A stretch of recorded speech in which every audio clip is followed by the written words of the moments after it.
Renee, thanks so much for being here with me today and welcome to Growing Pains. Yes, Allison, thank you so much for having me.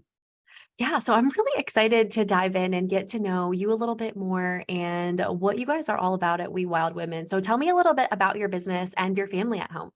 Yes. So before we get into my current business, I know we have a Marcel Petitpas was right, the person who Yeah. introduced us. So Marcel, incredible soul, works with my husband, introduced us because he knows us well, seemingly, and how my story would be great to share with your audience. But so my current business, We Wild Women, was a business coaching business, and I still do that for a Mm. handful of select female-run businesses.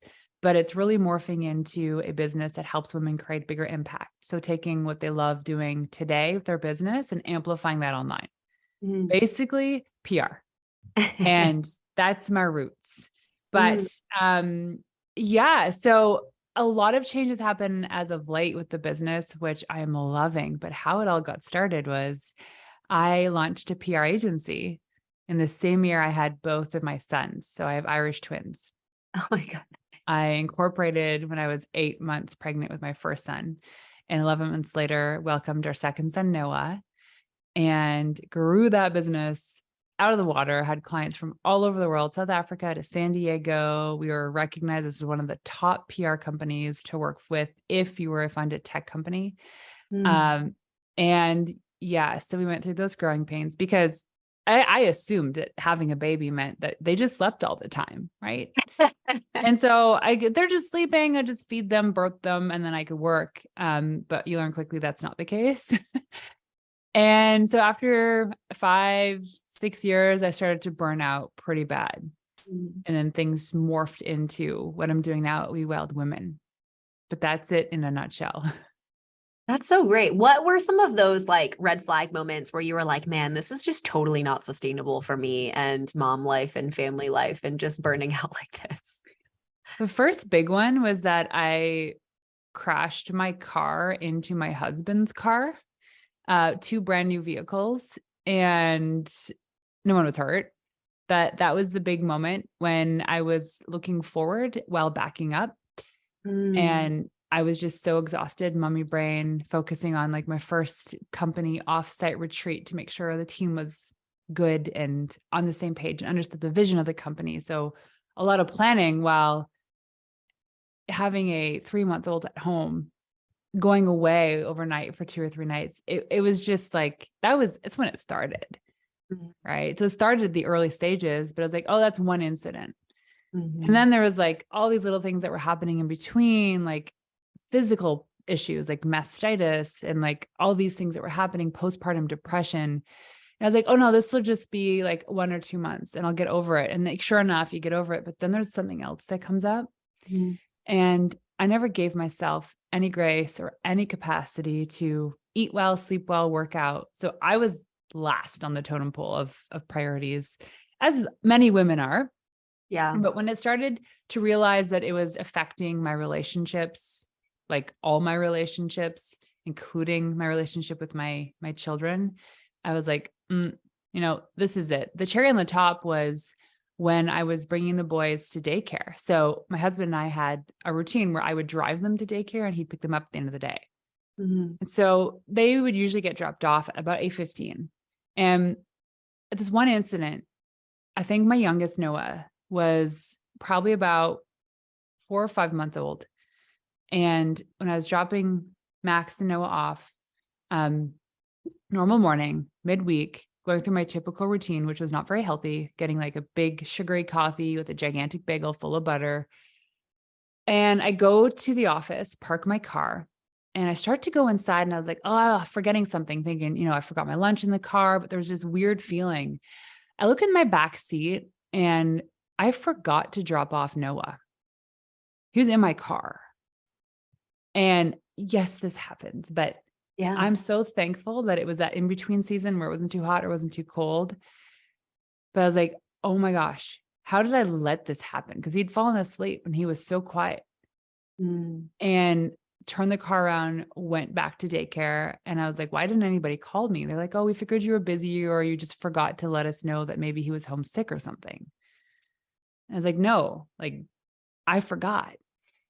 And all these little incidences added up to this one day when it's just like, our agency was going through due diligence to being acquired, which is a big, beautiful thing, but a painful process. And I realized I couldn't do this. I didn't have the energy to go through with this and to be all of a sudden like assimilated into another agency with a different boss and have a 2 or 3 year earnout. I was like, no, no, no. And then my business partner left, and then I got sued for wrongful dismissal. And I was like, I don't have the energy to fight this. Like, ask me 3 years ago, for sure, I would have been like, no, we're getting through this. But I was like, I am checking out. This is not what I signed up for. And I realized I wasn't spending time with my kids. Like, by the time they got home from daycare at the end of the day, it was literally feed them, bathe them, put them to bed.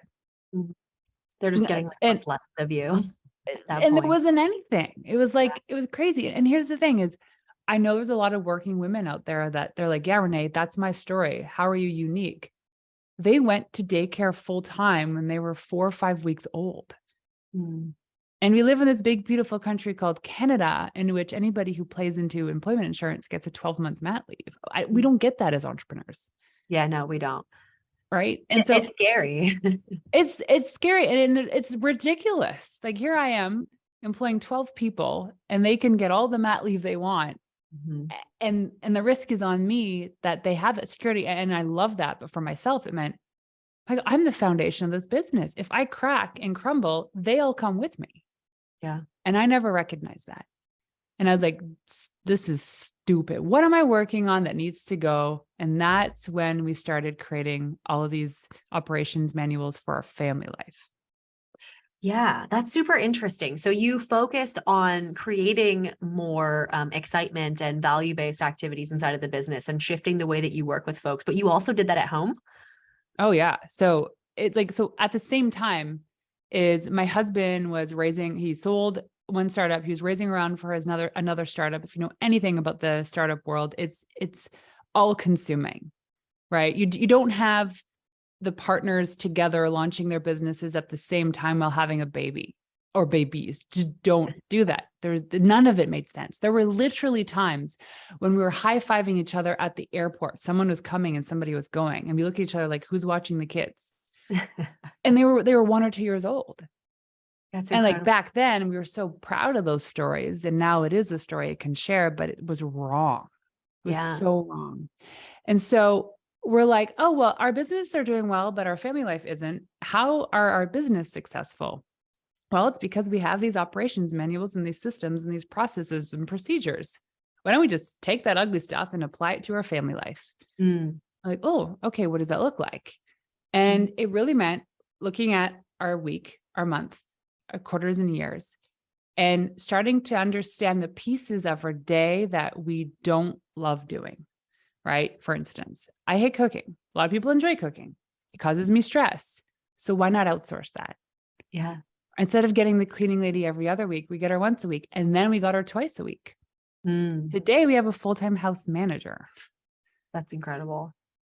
Right? Where did you start to separate some of that? Like, I know probably a lot of moms listening are like, where does the mom guilt creep in, right? Like we're told a story, at least in my experience, and I'm a brand new mama. So like, this is probably something that I'm just recently experiencing, but like you should, right, be cooking at home healthy meals for your family and pouring all your love and soul into all of the meals. And like, where did that come in for you? Because for me, like, that's where I feel most challenging. And I know that other moms that I've talked with, who also run businesses, they're like, I don't know how to let go of anything because I feel guilty that I'm not doing it myself for my kids. Yeah, but does anybody even have to know? True. Right? Like, that's the thing is, yes, I still feel guilty. Like today, don't ever tell my husband this, but I actually clean our bed sheets. And the reason why I say don't tell my husband this is because like we hire somebody to do that for us. And I was like, there's something I needed to just like contribute to the household. And you know what? Here's the thing is it took me forever to be convinced of outsourcing certain things. Sure. It took me forever to actually be okay with the person doing things their way. It wasn't my way. It was their, and guess what? Their way was always better. But the guilt is like, right now where my guilt isn't so much in what my mom thinks, because that's where it all stemmed from. But Mm, now it's like, how do people perceive me? mm, Right? I feel like, do they think I'm lazy, incapable, or pretentious? Because it's mm, a very privileged place to be, to have this help. I sure. get that. So now it's like, where my guilt isn't so much guilt, but it's like, what do people actually think about it? Well, we've actually inspired a lot of people to follow the same course. Mm, And yes, there's people that have those like backhanded comments about, wow, how lucky it would be. And you know what? Yes, it's very lucky. Here's the thing is, in outsourcing and delegating the things that you shouldn't be doing, shoveling your driveway, mowing your lawn, you have to get more time back with your kids.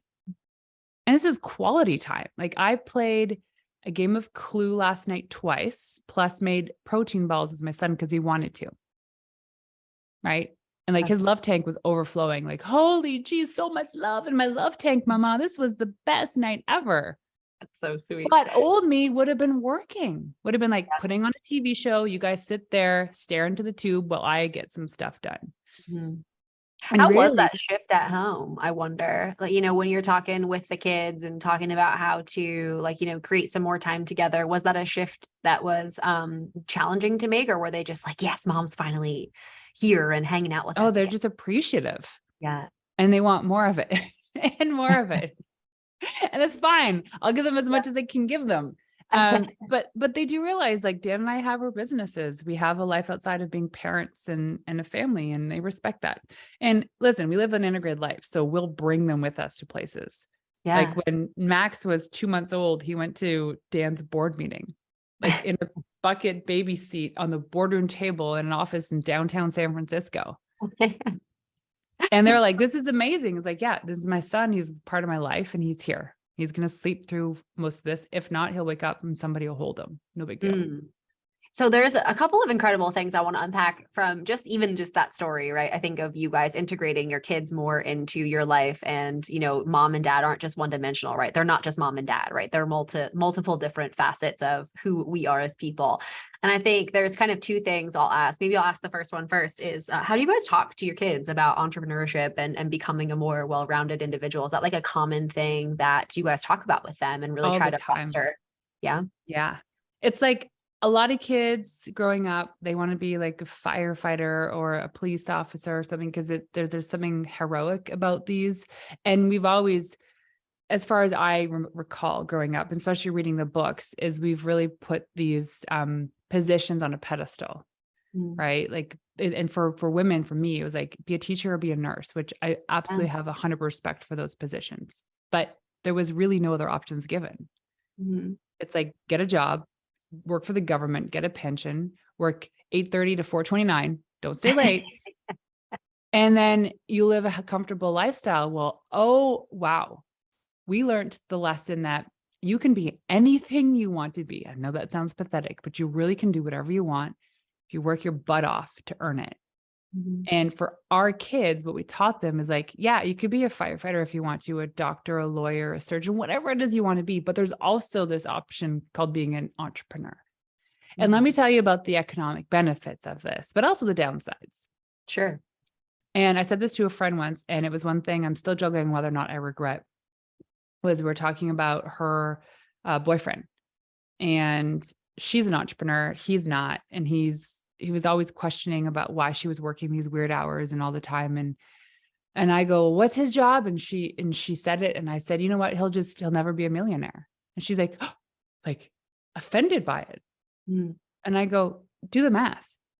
Like, he will never be worth $1 million with that job. But imagine if he went out on his own and he did exactly what he was doing for himself, he could be a millionaire. Yeah. And so when we teach our kids about the financial upside to entrepreneurship, or even being intrapreneurial, which is like entrepreneurial within an organization, they Mm-hmm. get it. They're like, oh. So my 9-year-old son now collects Pokemon cards, goes on eBay, finds the value of a Pokemon card. And if he buys it for $3, he flips it for $6. That's awesome. Right. It's small pennies here and there. Yeah. He sees, he's like, oh, this is my idea I'm doing on my time. Yeah. And so it's as simple as like seeing what entrepreneurship could be. So like the eBay flipping, super simple, super simple. Mm-hmm. Right. And like he what he Yeah. does too is he like has this little shop called the Rock Stop where he goes and he finds these really interesting shaped rocks. He brings them home, washes them, paints them, and sells them. Heck yeah. I Right. love that. It's like working the muscle. It's like anything, right? You have to be able to position value in front of others, right? Because that's all making money is, right? Is just providing interesting solutions at about like, an interesting value. That's so interesting to me. How have you guys leaned into really talking openly about, especially with business, what your life is like at home? Because I think a lot of moms will like try to shut that part off of themselves when they're in a board meeting, like, what you're describing with your husband, or in a position where they're in a client meeting or what have you. But sometimes, right, we're pulled, like I think at a molecular level, right? When our son is sick or our child is sick or going through something, right? At a molecular level, we feel really pulled to them. And I feel like a lot of moms try and shut that off and try Mhm. to pretend like they don't have stuff going on at home and they're Oh not going no. through times at home. Here's what I say is the grace of the pandemic is that it taught us that all of these people that we see in person or online actually have a life outside of that. Yeah. And it's given us permission to have a child come in. Like my son, Noah, never wears a shirt, ever, ever, ever wears a shirt. As soon as he gets home from school, regardless of the time of year, he gears down and he's just, and I can't tell you how many cameos he's made on like sales calls, on coaching calls, on podcasts. Everyone loves it. So And like, he's not a nuisance. He just comes in, he has a quick question to ask, even though I'm like, go away. And I'm like, yeah, that's Noah. And yes, we've had sick kids at home. And I always say like beforehand, it's like, hey, pardon me, my son is at home sick. He's managed right now for the next hour, but there could be something that comes up. And if it's okay with you, can I excuse myself for a moment to go and deal with that? Everyone is like 100%. Like, yeah. there's no issue. But Yeah. here's the thing is like, you set the intention to begin with, Mm-hmm. right? Like we just got a puppy. He's at board and train. I didn't realize puppies were like having newborn babies. And there's Perhaps certain, worse I at think times. it is worse. I think it is worse. I have baby blues, puppy blues, but so like a lot of people working from home or having sick kids. I think the joy of now being able to work virtually is like people don't have to take sick days if their kids are home sick because they can work from home. Yeah. But I always say, take the sick day with your kid. Enjoy that time.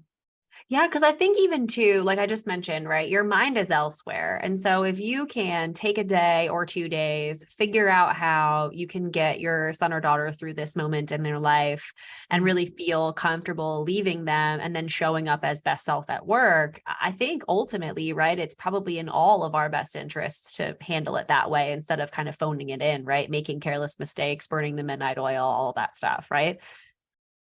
Yeah, no, it's setting those boundaries too. Like I Mm-hmm. have a good friend here who I love how she approaches just I guess protecting her time. Mm-hmm. So we'll be like, hey, Ria, do you want to go out, for drinks? Or Ria, did you guys want to come over for a party we're having on Saturday? And if she can't make it, she's like, no, appreciate it. Thanks for the invite. But prioritizing our family time together. My sister-in-law's in town and we're going to be busy. So it's kind of like no, thank you. I love you. Here's why. Mm. But like, don't stop inviting me. Yeah. Right. And it's like, why can't we all just speak with that integrity?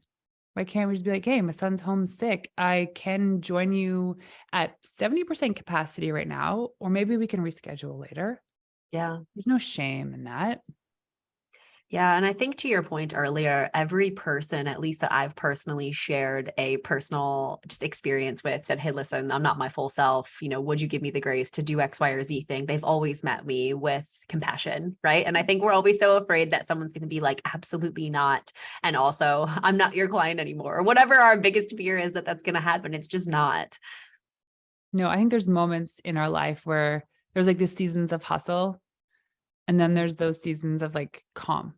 And depending on how old your kids are, like mine are 9 and 10s, they're quite capable of doing a lot of stuff on their own.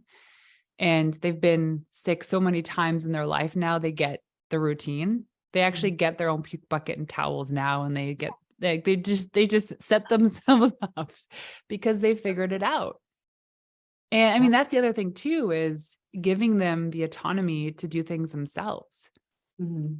Like that, the liberty. And as parents, we feel this, well, specifically like moms that I see in myself is like, I feel like I'm a good mother if I make their lunch or if I make their breakfast, if I clean up after them, if I get their puke bucket ready. Mhm. Like, but is really that's what makes a good mom? I'm sure, but I don't know. There's parts of it that there's the truth in there, but I think like a good mother is the one that is just, genuinely spiritually, physically connected to their child and has that time for them, that does the things that they also want to do, that they feel seen and heard and loved and they feel safe. Yeah. I love where this is headed, because I think it's really interesting to unpack even some of the dialogue behind running businesses and raising children, right? You say, my business is my baby, right? And so it needs all of your attention, and it can't sit up by itself. It can't eat by itself. It can't function without your input. And then there is no version of this discourse that says, my business is my capable adolescent. My business is my thriving adult. And I think ultimately, when we start to take these measures of being a good mom, right, they're all input into like getting them a solution, right? Making their lunch, tying their shoes, taking them to school, doing all of those things. And sometimes we just need to maybe sit back and assess what exactly is going on with making them capable adults. Yeah. So talking about this idea of, really taking off the training wheels, right? We start to notice that in our kids, right? When do we have to stop making their lunch? When can they decide what they want and make their own solutions and get their own wins? And I wonder why maybe we don't think about this the same way in our business, right? Because ultimately what we want to do is raise something that is capable of thriving without us, right? And so in our kids scenario, and so it sounds like you guys are doing that with your kids, and I wonder what kind of things you've been able to lean on in terms of like working yourself out. Like, when do you know that, okay, it's time for me to stop making lunch, it's time for me to let them walk to school by themselves, it's time for me to get out of these core functions of my business?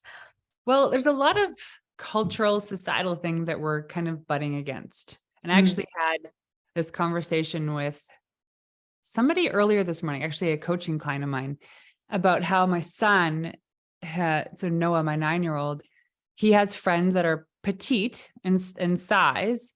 And, I'm not making any judgment, but it's going with my argument is like, they're still in full strap car seats in the cars. And I'm like, okay, at what point does this just become completely redundant? Right? Like to me, it's just like, at what point is strapping your almost 10-year-old into a car seat really not necessary? Mhm. And so at what point does making lunches, making all their breakfasts and all their meals and cleaning up after them just become to a point where you're actually not helping them, you're doing them a Right. disservice? Mhm. And if it means like, oh, well, I won't be a good mom, it's like, you will be a good mom. You'll probably be a better mom because you have less to do. You'll have more time, which means you can play 2 games of Clue in an evening, right? You can play Legos. You can go out and play soccer. And so I think we have to allow ourselves to let go of these things that we supposedly are supposed to be doing to give our kids the chance to learn it themselves. When I went to college, I was 18 years old. I had never used a washing machine in my life. I was raised in a household like that. And I remember going on the first week, I was at the washing machine on the floor in my dorm, and I was looking at this thing at all the buttons, and I was like, oh, wow, what does this mean? So I put my clothes in, and then I had to run up the hallway and go to one of the ladies, Amy, who I knew would be the least judgmental of all the girls, and be like, Amy, can you come help me and teach me how to use the washing machine? And she looked at me like I was a ghost. And I was like, yes, I know. I don't know how to use it. Please show me. And she did. And I was like, I'm never going to be that mom. I get my mom's intention, and it was beautiful. And I had an incredible childhood, but I also realized there's a lot of stuff I never learned how to do because of that. Because my mom's love language was like acts of service, right? I'm going to do this for you, which means I'm going to feel like a good mother and you're going to love me in return. And possibly, right? It also made me lazy. It also made me very lazy. And so when you teach your kids the skills, the small stuff, you start off by little chores, and they can be as young as they start walking to learn how to do things like put your toque in the bucket, right? When they get home from school. Now my kids have a chore, which isn't even a chore. We don't call them chores. They're responsibilities. And why we call them responsibilities of which they're not compensated for is because everybody in a household, we're a team, we need to contribute. And they do things. They make their own lunches. They clean their own lunch boxes. They fold their own clothes, put it away, and they started this a year ago. So when they were 7 and 8 years old. And now it's so you should see them. It's just seamless. We're not fighting them anymore. It just gets done. Took a couple months. Now they just do it like it's an extension of them. They realize if they do it without stalling, I won't get angry.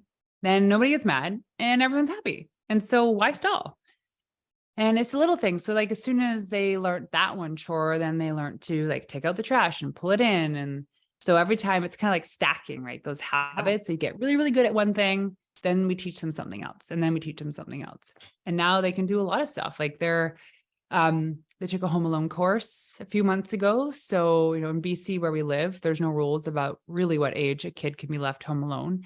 And they can be left home alone for an hour at a time, of which sometimes we do that. We'll go for a hike or go to the store, but they learn how to do like Heimlich maneuver.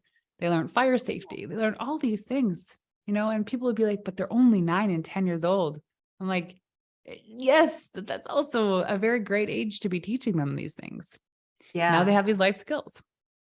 That's incredible. I think a lot of what you're saying is so profound. And then I think we can remind ourselves as parents a little bit more to just start to, instead of, how do I put it? Like putting a lot of things on their plate, like put one small thing on their plate, right? Like you learn to brush your teeth first, then you learn to tie your shoes, but you don't forget how to brush your teeth, right? Like you don't have to take this like next thing and make it derail all the other stuff.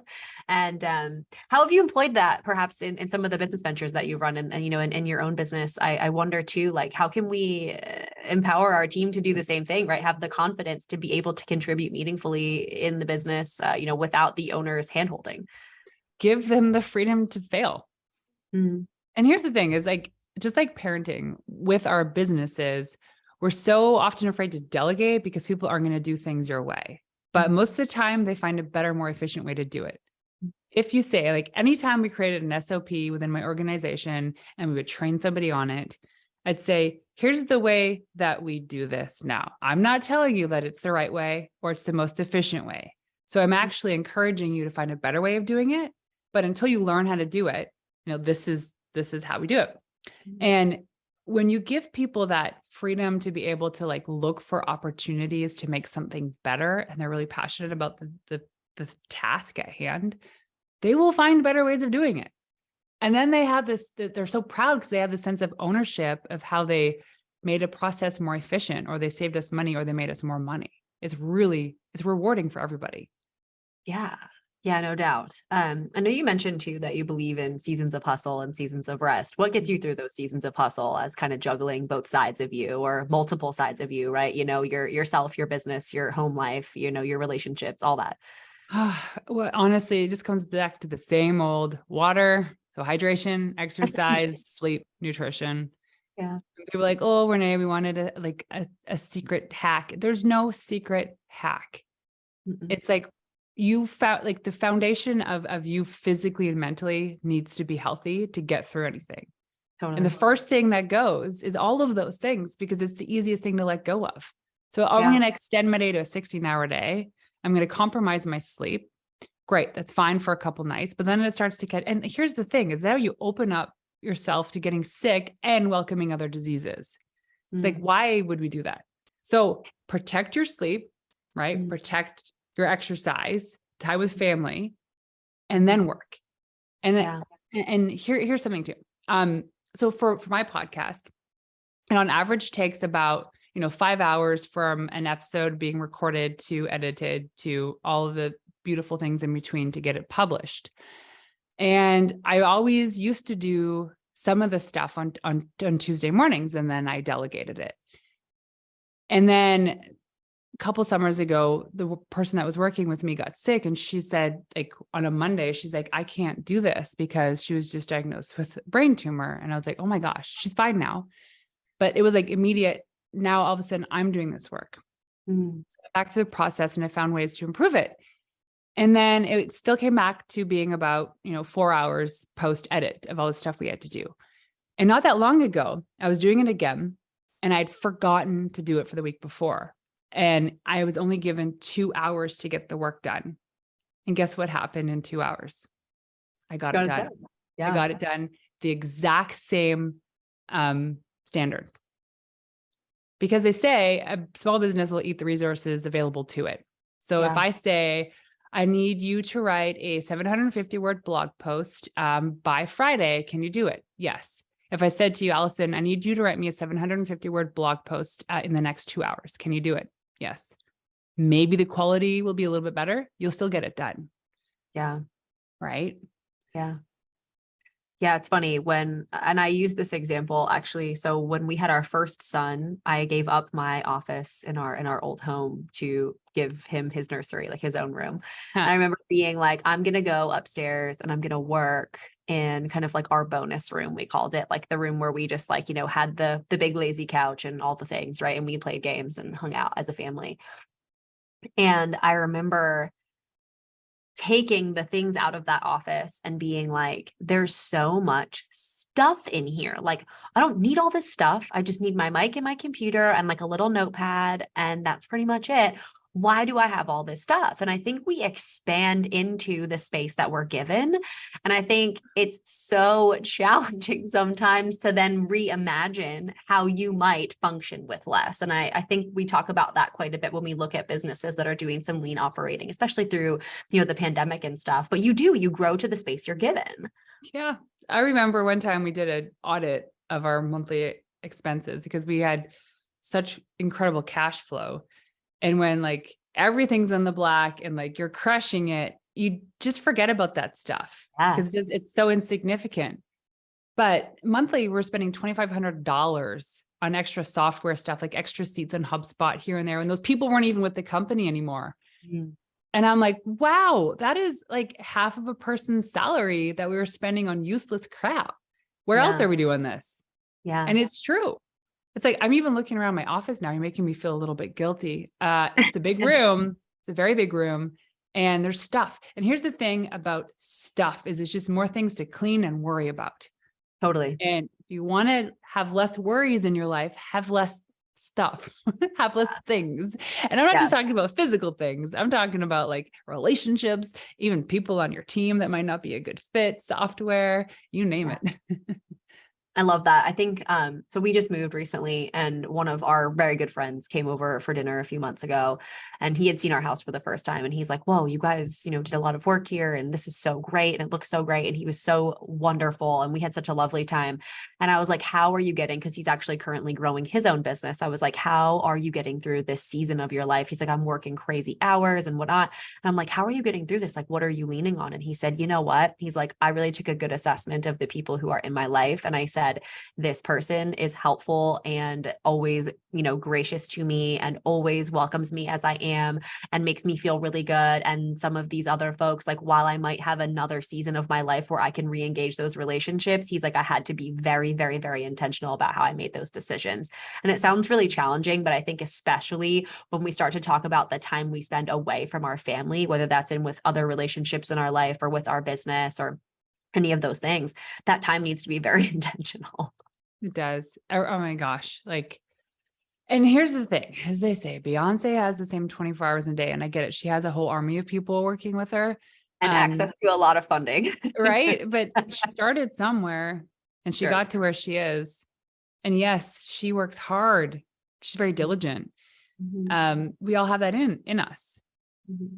And we're going to make mistakes. We're going to hire extra people thinking that's going to give us more capacity. And then they're not going to do the work that we thought they were going to do. And then we have to let them go. Yeah, that's called business. You figure it out.